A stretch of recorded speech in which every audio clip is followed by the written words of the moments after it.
राधे राधे दोस्तों, आप सभी को आपके अपने चैनल में आप सभी का स्वागत है। सुबह का समय हो चुका है और इतना अच्छा मौसम है कि पूछिए ही मत। एकदम ठंडा ठंडा मौसम हो चुका है, हवा भी चल रही है और ऐसा लग रहा है कि बारिश भी हो जाएगी। तो चलिए पहले घर का काम कर लेते हैं। हम सभी गृहिणी, हाउसवाइफ जो भी होते हैं, अपने किचन का काम जल्दी कैसे कर लें बिना किसी हेल्पर के, मैं स्वयं करती हूँ और मैं आपको इस ब्लॉग में 5 टिप्स भी शेयर करूंगी। और आप इस 5 टिप्स से चलते हैं तो आपका किचन का काम जल्दी हो जाएगा और बिना किसी हेल्पर के। जब हम किचन में जाते हैं तो बहुत सारे काम होते हैं और जब हम सारा दिन काम करते हैं तो थक भी जाते हैं। लेकिन अगर हम अपना काम एक समय के अनुसार चलते हैं तो हमारा काम भी जल्दी हो जाता है और वो काम ना पूरे दिन नहीं लगा रहता। और हमारे घर का सबसे महत्वपूर्ण स्थान किचन होता है, क्योंकि वहाँ पे हम खाना बनाते हैं, नाश्ता बनाते हैं, बर्तन धुलना होता है, बहुत सारी किचन में काम होते हैं। जैसे मुझे क्या होता है कि महीने में 15 दिन में गाय के घी मलाई जो इकट्ठा होती है उसका घी भी निकालना होता है और आप सभी निकालते ज़रूर होंगे, बहुत सारे लोग निकालते होंगे। लेकिन अगर आपके साथ कोई हेल्पर नहीं है और आपको जल्दी काम करना है तो आपको कैसे करना चाहिए? अपने किचन का काम, आप जब किचन में जाते हैं ना तो सबसे पहले आप अपने किचन का काम करके पूरा तभी हमें बाहर आना चाहिए। जैसे जब हम सुबह उठते हैं, वैसे तो पहले हमें नहा के ही किचन में जाना चाहिए। ये हमें हमेशा अपनाना चाहिए जिससे हमारे घर में ना बरकत रहे। हम किचन में जाते हैं तो बिना स्नान किए किचन में हमें नहीं जाना चाहिए। ये सभी जो है गृहिणियों को ध्यान रखना चाहिए। और जब हम किचन में जाते हैं तो पहला टिप्स ये है कि हमारा जो किचन का काम जल्दी हो जाए, क्योंकि देखिए जब हमारा किचन का काम लेट होता है ना तो हमें बड़ी जल्दबाहट होती है, गुस्सा भी आने लगता है। तो पहले हमें क्या करना चाहिए? पहले हमें जो भी आप नाश्ता तैयार करते हैं, जो भी आप खाना तैयार करते हैं, उसके लिए रेडी कर लीजिए। उसके बाद आप जो है खाना और नाश्ता सब बनाने के बाद जितने भी बर्तन निकलते हैं उसको धुल लीजिए और अपने स्लैब को, किचन को तुरंत साफ कर लीजिए। उसको छोड़िए मत कि अब हम खाना बना लेते हैं, नाश्ता बना लेते हैं, थोड़ी देर बाद आएंगे तब धुलेंगे। वही हमारा काम बहुत ज़्यादा हो जाता है। मैं कोई हेल्पर नहीं रखी हूँ, खुद से सारा काम करती हूँ।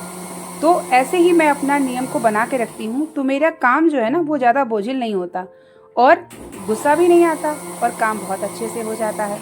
तो आप अपने किचन को जब जाते हैं तो पहला टिप्स ये किया करिए कि जो भी आप बर्तन वगैरह निकलता है उससे धुलते जाइए। उसका दूसरा भी रीज़न है, जब आप किचन आपका साफ रहता है ना तो पॉजिटिव एनर्जी आती है। ये मेरे किचन के बाहर का एरिया है जो कि मुझे बहुत अच्छा लगता है, पूरा हरा भरा है। और बेंगलोर का मौसम तो इतना अच्छा है कि इस समय इतनी ठंड पड़ रही है, ऐसा लगता है कि स्वेटर पहनो सुबह सुबह। जब मैं जाती हूँ नहाने के लिए ना तो ऐसा लगता है कि लग रहा है गीजर ऑन करना पड़ेगा।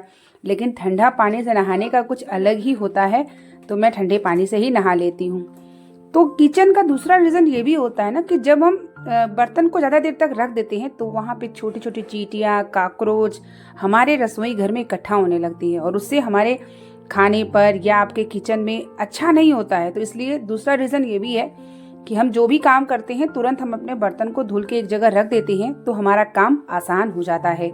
साथ ही हमारे किचन में ना किसी भी प्रकार की गंदगी नहीं होती। अगर आपका किचन साफ रहता है, जब आप किचन में एंट्री करती हैं रात में, जैसे बर्तन वगैरह धुल के सोती होंगी, सुबह जाती हैं तो किचन में कितना अच्छा लगता है। और अगर वही किचन गंदा रहता है ना तो बिल्कुल अच्छा नहीं लगता, लगता है कौन सा काम कहाँ से शुरू करो। और हम हाउस वाइफ के ऊपर अपने किचन की सबसे बड़ी रिस्पॉन्सिबिलिटी होती है, क्योंकि बच्चों को नाश्ता, खाना, लंच सब कुछ तैयार करना होता है।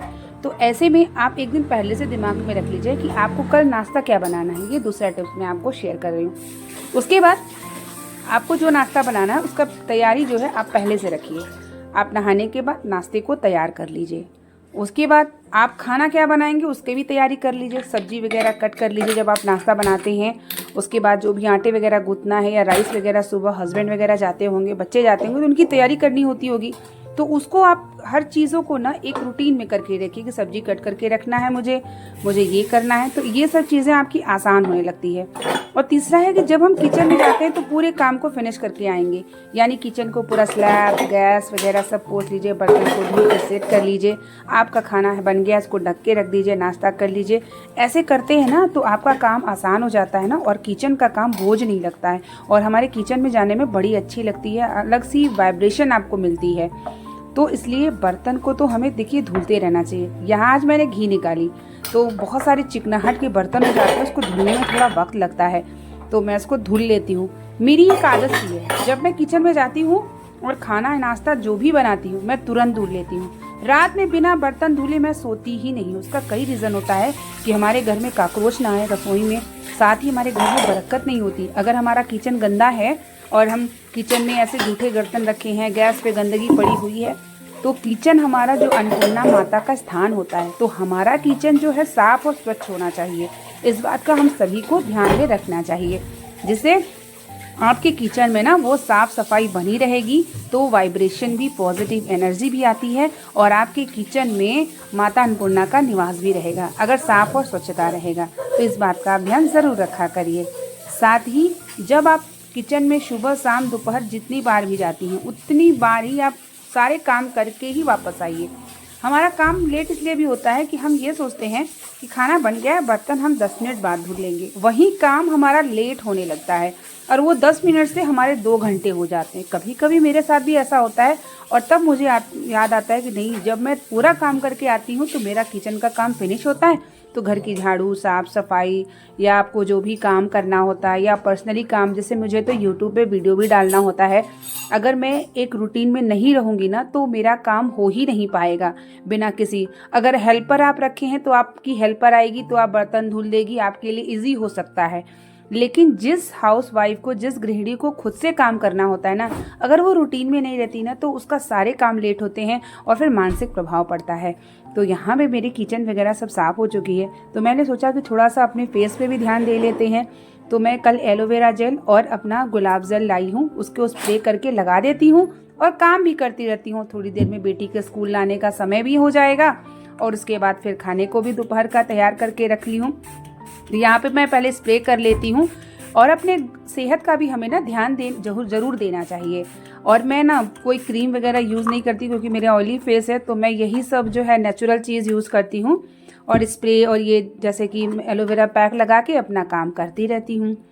और जो है अगला टिप्स है कि जब हम किचन में काम करते हैं तो हमें किचन में काम करते समय सुबह का खाना आपने बना लिया और शाम को क्या बनाना है आप 3-4 बजे ही दिमाग में रख लीजिए। जो बनाना हो आप सब्जी वगैरह कट करके रख लीजिए, और अगर बच्चे छोटे हैं तो आप जो है सब्जी कट कर लीजिए, आटे गूँथ के रख लीजिए और रात की रोटी बना लीजिए, सब्जी बना लीजिए, या आप जो भी बनाना चाहते हैं उसके लिए तैयारी पहले से करके रखिए।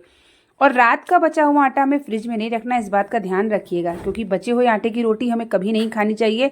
इससे क्या होता है, हम बीमार पड़ते हैं और हमारे घर में लोग मानसिक तनाव से होते हैं। तो रात की बची हुई रोटी हमें नहीं खानी चाहिए। और इस तरीके से देखिए मेरा बर्तन भी धुल चुका, घी भी निकल चुका, नाश्ता भी हो चुका है, खाना भी बना के रख लूँगी, फिर बच्चों को स्कूल लेने जाऊँगी। उसके बाद यहाँ पे मैं अपना थोड़ा सा रूम सही कर लेती हूँ। वैसे तो मैं सुबह ही सफाई करना चाहती हूँ, कर लेती हूँ, लेकिन दोपहर तक थोड़ा सा इधर उधर भी हो जाता है, तो मैं 11-12 बजे तक ये सब भी सेट कर लेती हूँ। तो अपने काम को नियम बना करके रखेंगे तो किचन का आपका काम आसान होगा, बिना हेल्पर के कर लेंगे और आप स्वयं अनुभव करेंगे। तो आप इस तरीके से, मैं इसी तरीके से अपना जो है रूटीन किचन का बना के रखती हूँ। तो आप भी बना के रखिएगा। उम्मीद करेंगे कि ब्लॉग आपको पसंद आएगा। मिलते हैं नेक्स्ट ब्लॉग के